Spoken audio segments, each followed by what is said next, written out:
RTI Live News. Ask for right.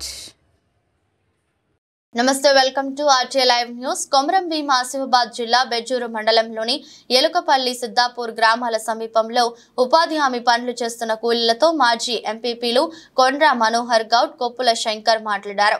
ఉపాధి హామీ పథకం కేంద్ర ప్రభుత్వ నిధులతో కొనసాగుతుందని తెలిపారు. గ్రామాల్లో విద్యుత్ దీపాలు, సిసి రోడ్లు, డ్రైనేజీలు, మరుగుదొడ్లు, రైతు వేదికలు, శ్మశాన వాటికలు, వాగులపై వంతెనలు, రహదారులు, ఉచిత రేషన్ బియ్యం, అనేక అభివృద్ధి కార్యక్రమాలు కేంద్ర ప్రభుత్వ నిధులతోటే జరుగుతున్నాయని తెలిపారు. ఒకసారి బీజేపీ పార్టీకి అవకాశం ఇచ్చి కమలం పువ్వు గుర్తుపై ఓటు వేసి గోడం నాగేష్ ను గెలిపించుకోవాలని కోరారు. ఈ కార్యక్రమంలో బీజేపీ కార్యకర్తలు తదితరులు పాల్గొన్నారు.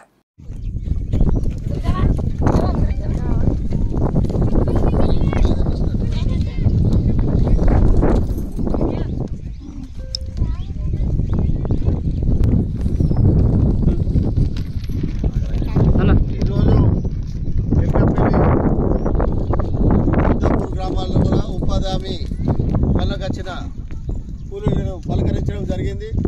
ఈ సందర్భంగా మన భారత రాష్ట్ర ప్రధానమంత్రి మోడీ గారు ప్రవేశపెట్టే ఉపాధి హామీ పథకము దీనివల్ల మనము ఇవాళ ఎన్నో కార్యక్రమాలకు ఉపాధి దొరకడం జరుగుతుంది.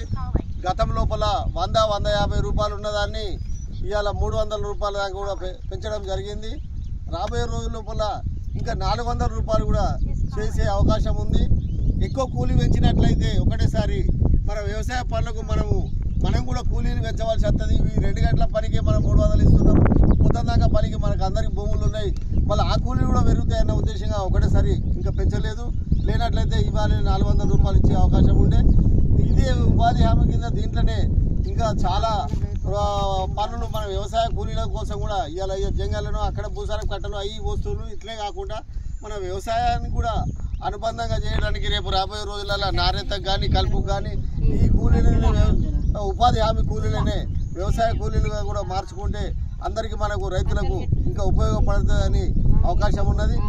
ఇవాళ ప్రధానమంత్రి మన బీజేపీ గవర్నమెంట్ చేయబట్టే ఇవాళ గ్రామాలలో మనకు ఎన్ఆర్జీఎస్ కింద బాత్రూములు కానివ్వండి, నాలీలు కానీ, సిసి రోడ్లు కానీ, మన శ్మశాన వాటికలు కానీ, ఉద్యానవనాలు ఇవన్నీ కూడా సెంట్రల్ గవర్నమెంట్ రాష్ట్ర భారత ప్రధాని నరేంద్ర మోడీ గారి ద్వారానే వస్తుంది.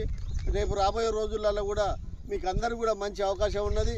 ఇందిరా ఆవాస్ యోజన ఇండ్లు కానీ ఇవన్నీ కూడా వచ్చే అవకాశం ఉన్నది. కాబట్టి మీరు అందరూ కూడా ఈసారి